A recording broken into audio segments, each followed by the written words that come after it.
যারা প্রার্থী হয় তারা নিজেরাও জানে না যে সে প্রার্থী হচ্ছে। ডিক্লারেশন হওয়ার পরে সে জানতে পারে যে আমাকে জামায়াত ইসলামী এক জায়গার প্রার্থী করেছে। ইউএফটি ফার্স্টের সাথে ট্রেড করুন যে কোনো জায়গা থেকে, ক্যাম্পাসে ক্লাসের ফাঁকে, ঢাকার জ্যামে বসে কিংবা ঘরে বসে। ট্রেডিং এখন হাতের মুঠোয়, তাই ট্রেড করুন যখন খুশি যেখানে খুশি। আমাদের মনোনয়ন প্রক্রিয়া হচ্ছে কেন্দ্র থেকেই আমাদের যে আসন, এই আসনের মধ্যে যত শাখা উপশাখা আছে, ইউনিয়ন ওয়ার্ড সংগঠন আছে, যারা সংগঠনের দায়িত্ব পালন করে মোটামুটি তাদের কাছ থেকে কেন্দ্র সরাসরি মতামত নেয়, পরামর্শ নেয়, ভোট নেয়। এই ভোটগুলি কেন্দ্র যাচাই বাছাই মূল্যায়ন করে একজনকে প্রার্থী ঘোষণা করে। যারা প্রার্থী হয় তারা নিজেরাও জানে না যে সে প্রার্থী হচ্ছে। ডিক্লারেশন হওয়ার পরে সে জানতে পারে যে আমাকে জামায়াত ইসলামী এক জায়গার প্রার্থী করেছে। ঠিক সেভাবেই আমি প্রার্থী হয়েছি। আপনাকে আসলে এমন একটা জায়গা থেকে জামাত ইসলাম মনোনয়ন দিয়েছে, যে আসনটা আমরা যদি একটু দেখি, যে স্বাধীনতার পরে আসলে এই পর্যন্ত যতগুলো নির্বাচন হয়েছে, 2টা নির্বাচনে জামাত ইসলাম অংশগ্রহণ করেছে। এর বাইরে প্রায় 5টি সংসদ নির্বাচনে আওয়ামী লীগের প্রার্থী জয়ী হয়েছে, 3টিতে বিএনপি জয়ী হয়েছে এবং 2টিতে জয়ী হয়েছে জাতীয় পার্টি। এর বাইরে জামাত ইসলাম ওইখানে আসলে 2টা নির্বাচন অংশগ্রহণ করেছে। একটা হলো 1991 আর একটা হলো 296। এক নির্বাচনে 26,000 আর এক নির্বাচনে 27,000 ভোট পেয়েছে। এমন বাস্তবতে আসলে আপনি এই আসনটা নিয়ে কতটুকু আশাবাদী?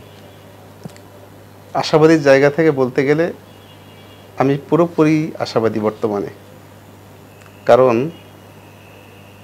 বিগত যে নির্বাচনগুলি হয়েছে, বিশেষ করে 2008, 14, 19 এবং 24, এই নির্বাচন সবকটি বাংলাদেশে বিতর্কিত নির্বাচন হয়েছে এবং এই নির্বাচনের মধ্যে অনেক ভুল ত্রুটি আমরা ইতিমধ্যেই সমস্ত পত্রিকা মিডিয়ায় আমরা দেখতে পেয়েছি। তো এই নির্বাচনকে স্বচ্ছ নির্বাচন আমরা বলতে পারি না। স্বচ্ছ নির্বাচন তার আগে যে নির্বাচনগুলি হয়েছে মোটামুটি সেগুলিকে আমরা স্বচ্ছ ধরতে পারি। তো সেই অবস্থায় 91 এবং 96-তে জামাত ইসলামী নির্বাচন করেছে, তখন অন্যান্য দল সব আলাদা ছিল, ঐক্য ছিল না।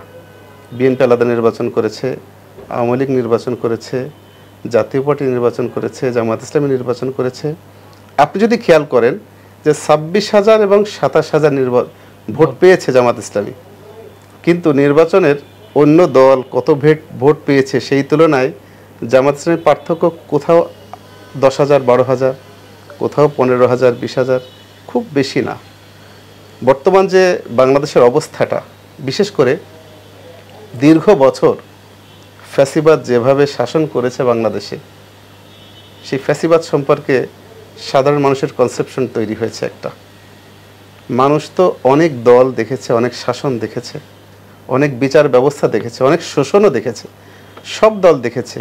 এজন্য আমরা মনে করছি, আমি নয় আমরা মনে করছি, আগামীতে জামাত ইসলামী বাগেরহাট 2 নয়, শুধু বাংলাদেশের অনেক জায়গায় একটা ব্যতিক্রম রেজাল্ট করবে। আমরা আশাবাদী। আমরা সমাজের সাধারণ মহল থেকে তেমনই সাড়া পাচ্ছি। বাগেরহাট দিয়েও তার ব্যতিক্রম নয়।